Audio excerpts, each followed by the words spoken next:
The following programme contains strong language and explores themes that some listeners may find upsetting from the start.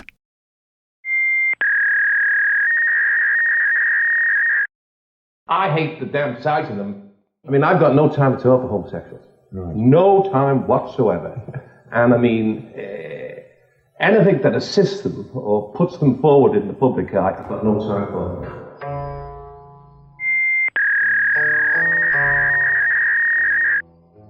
Homosexual acts should definitely be illegal. I would without question bring back the birch, and I would birch the homosexuals. If they then committed the offence again, then I would take hard labour for life.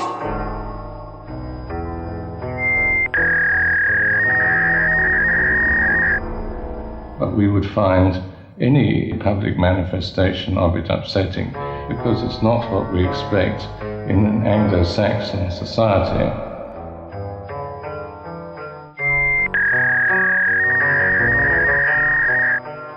I would be ashamed to be Manx if this was made legal.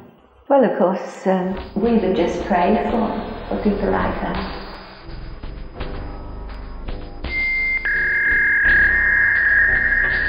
Voices from the island's past reveal shocking and chilling attitudes towards the gay members of its own community.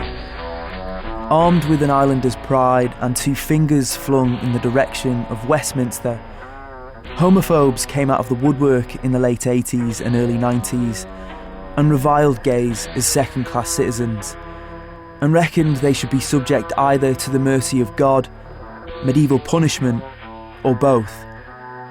Though perhaps it was the statute book in Tynwald that was equally as telling, which ensured life imprisonment for those caught engaging in homosexuality. The Manx people, the majority of the Manx people in the Isle of Man, do not want to change in the law.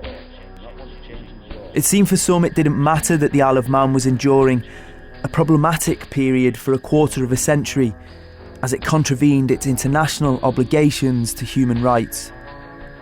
No way does Manx people, no way do they want this to the gay law. As reform to the island's social makeup was a matter of necessity and not just some English legal trivia as some MHKs thought at the time, the national media descended on our peculiar nation and began an inspection of the stubbornness of our cultural apartness. And seemingly while all the world was watching, the very idea of what it meant to be Manx was put on trial. The island is living in the past, whilst gays live in fear. This is a story of oppression, a born-again police force under new command, and a Scouser in striped pyjamas. This is a true story of change, whether it was liked or not, and a political gesture offered as penance and good faith. This is the story of pride and pardoning. We are concerned and distressed following the actions of the Manx police force in the arrests of up to 20 men in the last 72 hours. The suicide of a young man as a result of the police inquiries is an indictment of the insensitive society in which we live that condones the harassment of gay men for what are victimless crimes aggressively investigated. The Isle of Man Constabulary is out of control. Signed, Alan Shea for the Ellen Vannon Gay Group. They arrested me as I left the toilet. I've been there a few minutes and I've been arrested as I came out. This is John, not his real name, and to protect his identity he has asked to have his voice changed. He was arrested following a covert police operation alleged to have been running for 6 months, which tracked the activity at the public toilets at Nobles Park in Douglas, with binocular surveillance from officers and a secret camera installed in one of the cubicles. This was in February 1992. I don't know what grounds they had, because they had video evidence, which I saw afterwards. There was absolutely nothing to say I'd done anything wrong. And then you were taken to police custody, I imagine. How were you treated in there? Fairly well. They didn't say, do you want a lawyer or anything. They made me agree to a statement of some sort, which they basically authorised. I don't remember signing anything. wasn't particularly friendly as far as the interview went.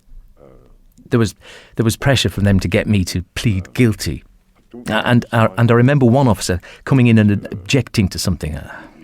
I can't quite remember, during the interview. And so how long were you kept in custody, and what were those conditions like? I was kept in custody overnight in a cell. I had to appear in court again the next day, and then I was released. The cell was okay. They kept the lights on overnight. It was uncomfortable, of course. You felt very vulnerable because you didn't know what was happening and why this had happened to me at all. Another man who was part of the roundup was David, again not his real name. He told me the experience of his arrest and the treatment he faced at the hands of the police. They gave me a blank piece of paper and a pencil.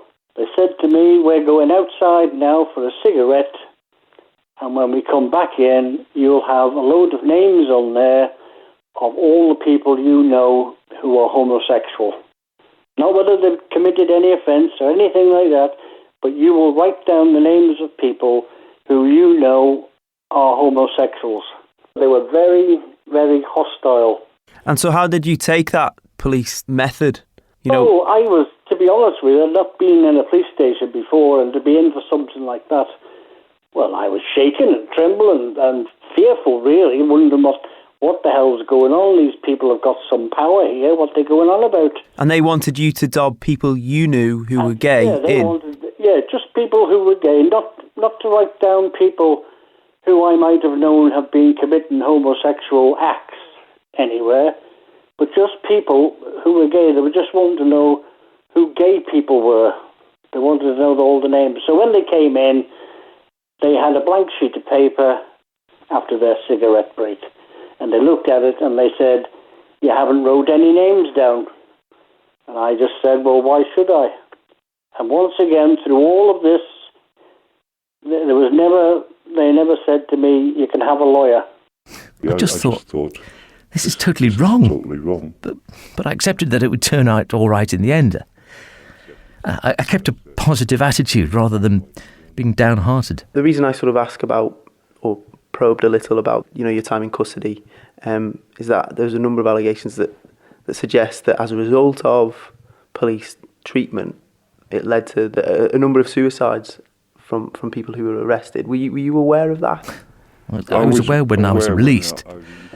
I think the police doctor, I'd asked the police doctor to come and see me, and he mentioned that, Dr. Downward it was, he mentioned that somebody committed suicide and how wrong it was. So I was aware that someone had lost their life. And I suppose in a way it's what one would expect with such an operation. It's so totally wrong for some person, some young person, to be accused of this. I resent the police force on the Isle of Man for what they did. It was a witch hunt. I don't give two shites about who might say in the constabulary now it wasn't a witch hunt. We're just doing our job. To focus the whole force on trying to round up gay people, and they're trying to say that wasn't a witch hunt. It's the biggest witch hunt the island has ever had. It's all been hushed. I've forgotten about it, to be honest. After the court's verdict, I forgot about it completely. It was all wiped out. I do feel very sorry for the young people after what the police did to them. I mean, the penalty shouldn't have been death, should it? No matter what happened. I'm only pleased the island's no longer like this. The Isle of Man is part of the United Kingdom. Therefore, it should recognise homosexual men and immediately... There were at least 3 known suicides attributed to gross indecency arrests. This outraged the gay press, but more significantly, it prompted 2 legal delegates from Amnesty International, the campaign group against human rights abuses, to visit the Isle of Man on a fact-finding mission. The legal climate of the island doesn't require you. We have managed without you there for are gay people in this island. Don't call them gay. You're bumbelasters. It's buggery. The episode made the Tynwald Day protest of gay rights activist Alan Shea a year earlier seem distant and ineffective. A political shift was meant to be taking place, but a police clampdown looked like it was hampering progress on the surface. As for those arrested, What did it say about Manx society at the time, when gays found refuge in a toilet cubicle? It wasn't that they were deviants with a kink for a public place. It was the sad fact it was their outlet for a double life, a meeting place for perhaps married men afraid of what the little Manx world would think of them.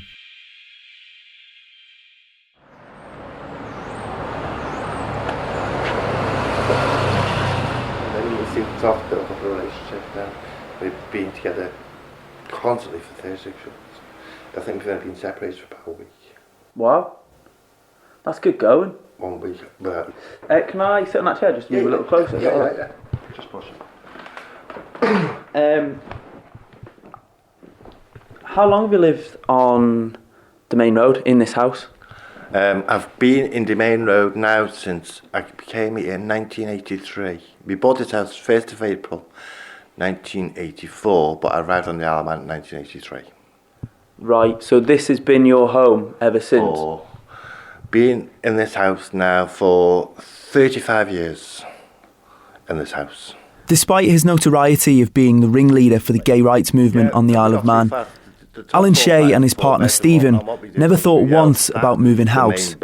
All the planning, the fax machines were there. The main road was the hub of the operation for his Ellen Van and Gay group, as Manx sexual offences legislation looked destined for reform. When we started the campaign, it came to a lot of publicity, so there was a lot of media getting involved. And then suddenly there was more police getting involved. Now, we had police across the road watching the house.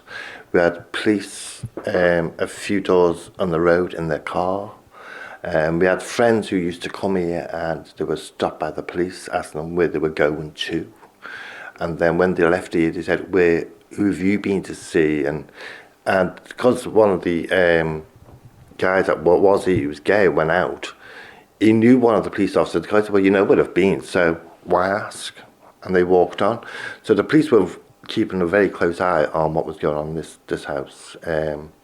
Then there's rumours that our phones may have been tapped, so we have to be very careful on that principle too, because certain events that we did organise on the phone, we noticed that the police were around at the same time, and it was very strange as this was going on. Alan claims surveillance carried out by the Manx police almost 30 years ago was comparable to how the SS acted towards minorities in Nazi Germany, alleging that the force held dossiers on a number of individuals in the island's gay community. To this day, he stands by the jarring description that the police carried out Gestapo-like interrogations when men were suspected for homosexuality. So for him then, it was only ever appropriate to wear striped pyjamas bought from Marks and Spencer's to exercise his ancient democratic right on the island's National Day. So when they were arrested by the police, there's no protection as there is now. So basically the police can say whatever they want. And these people got so traumatic when they came out of that cell or that from the police interrogation that these people end up killing themselves. Now, that can't be right. I mean, I call the dark days in the Isle of Man history on how they treated the gay community on the island. I mean, the police have got their dark days for what they did to the gays. And they can't come now and say, we were told by Tynwald to do this. No, you weren't done by Tynwald. Your chief constable told you what to do, and you've done it. My name is Dudley Butt. I joined the Isle of Man Constabulary in 1962 as a police cadet, and then moved on to be the CID cadet, and then spent most of my career in CID, and retired in 2001 when I was Detective Chief Inspector. In my time in the police force, I dealt with a lot of suicides, a lot of young men. And in hindsight now, knowing what I know now, I think the figures show that the rate of suicide in young men is quite high. It's the main cause of death for men in their 20s to 30s is suicide. And I do wonder now, were those particular lads who killed themselves, were they gay, or did they have problems that they perceived from the public, and were they scared to say who they were or what they were? And I do wonder how many of those suicides were based on that. Mm-hmm. So there's a thing where I think maybe the attitudes at the time and the way people behaved and the way society was may have been almost a silent killer that we'll never know about. Mm-hmm. And again, coming on to that, there were, in the wake of some arrests, there were subsequent suicides. I know of one suicide, yes. I know of one, yeah. You don't think that at all ever would have been exacerbated by sort of police harassment or blackmail or anything like that? It was more to do with the public perception and perhaps the overall societal factor. Well, in those days, the shame, inverted commas, for being arrested for those offences would be enough for somebody to have those views. I mean, I know people I've dealt with for not homosexuals who've done, for indecent assault or even indecent photographs, etc., who've tried to commit suicide because of the shame and the consequences. The police were doing their job. I don't think they'd harass people.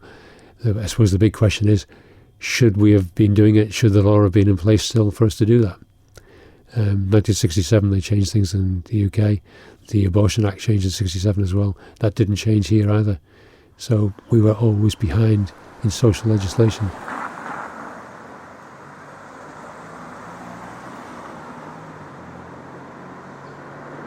Well, there wasn't really a scene as such. I mean, there was places, a couple of pubs that people used to go to, which wasn't exclusively gay, but it was generally known that gay people went in there, and we mixed with everybody else. There was no problem. One of them was the Shakespeare in Victoria Street, and another one was the Peveril Hotel.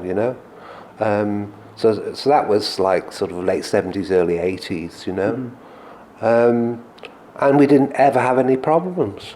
Colin, who was asked to have his name changed to protect his identity, offers an insight as to what it was like to be gay on the Isle of Man through the decades leading up to the 90s.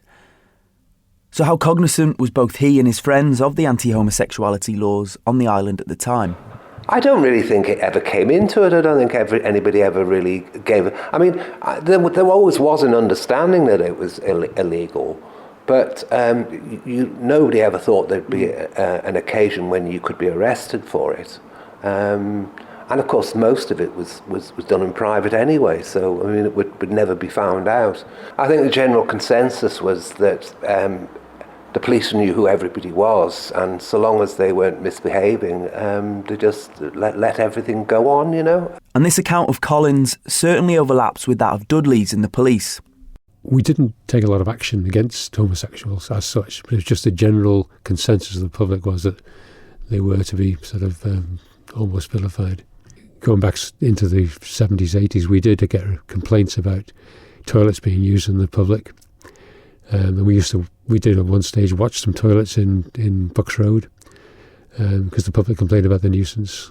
The Harbour Police complained about toilets down at the pier here, so we watched them for a while, and we realised what was going on and how the toilets were being used, and it was upsetting the public. But we actually didn't do anything about it at that time. We thought, well, it's happening, but we don't need to follow it through. Was that an instance of sort of arbitrarily interpreting the law on your own account, or?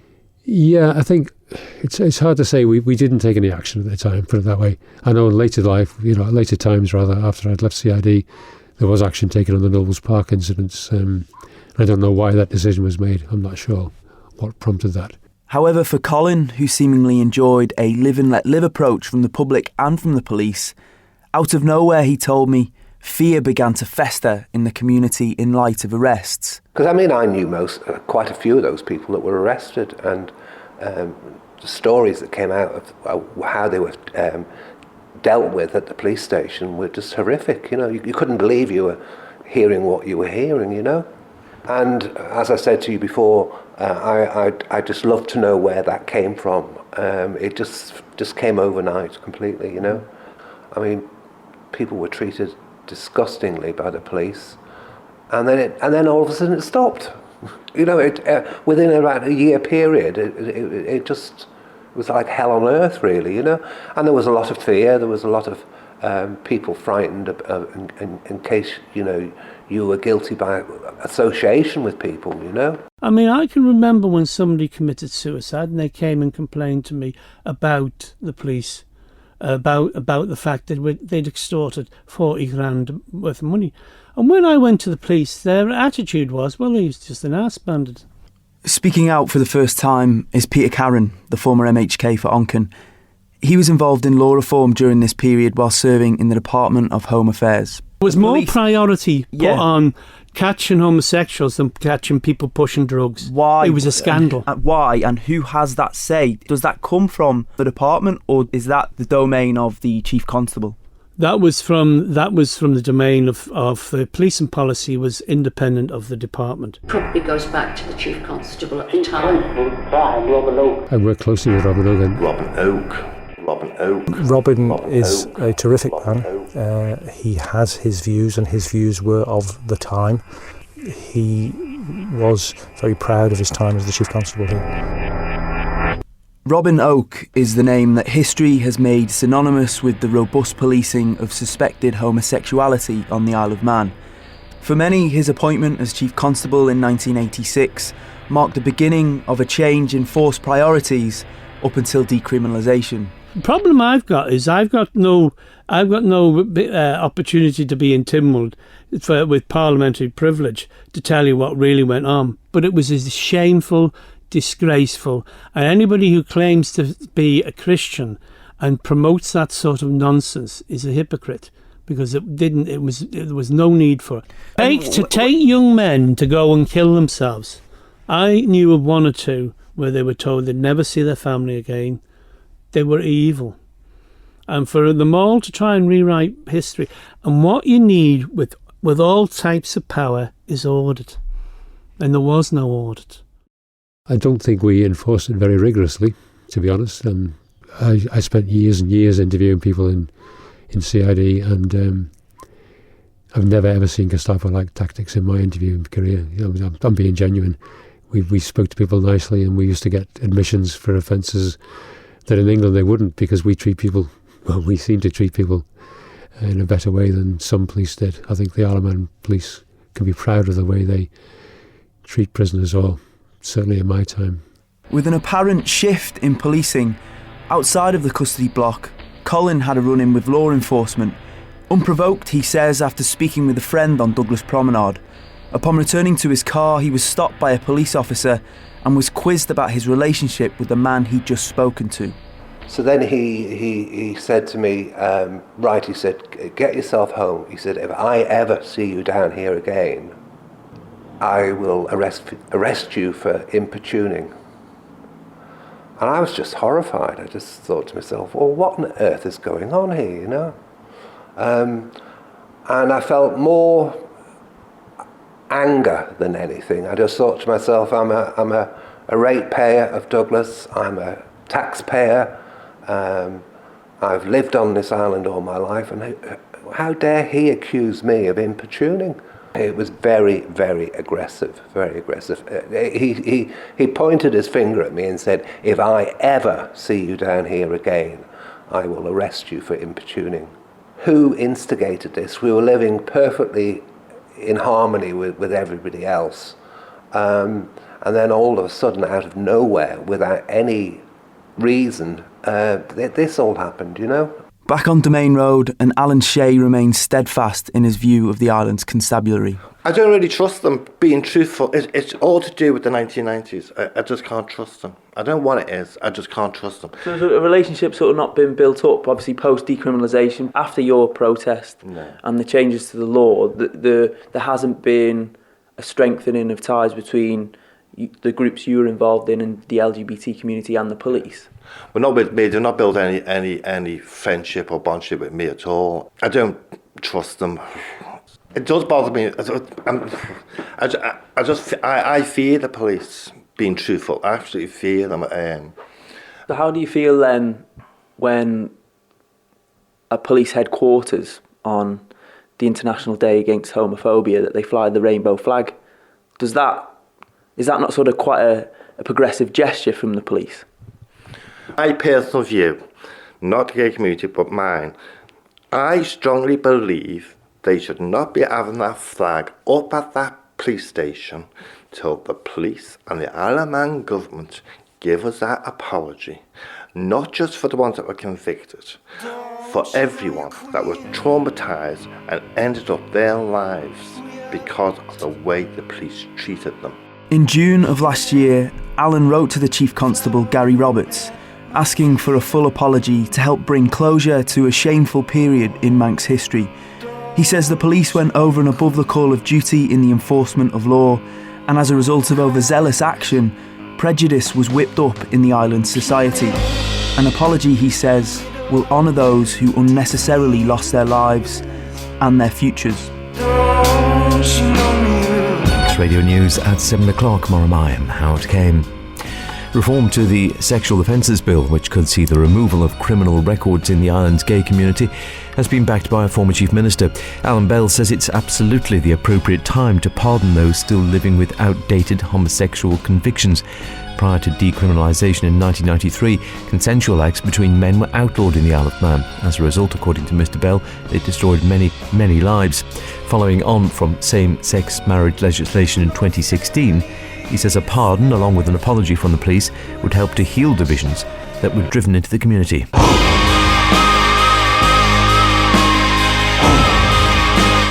Next week, in part 2, I'll be looking at the prospect of a pardon to those in the community, which is set to be included in the forthcoming reform to the Sexual Offences Bill. I'll also be speaking to those who were at the forefront of the historic changes to law back in 1992 and the debates which finally brought the island in line with its British counterparts.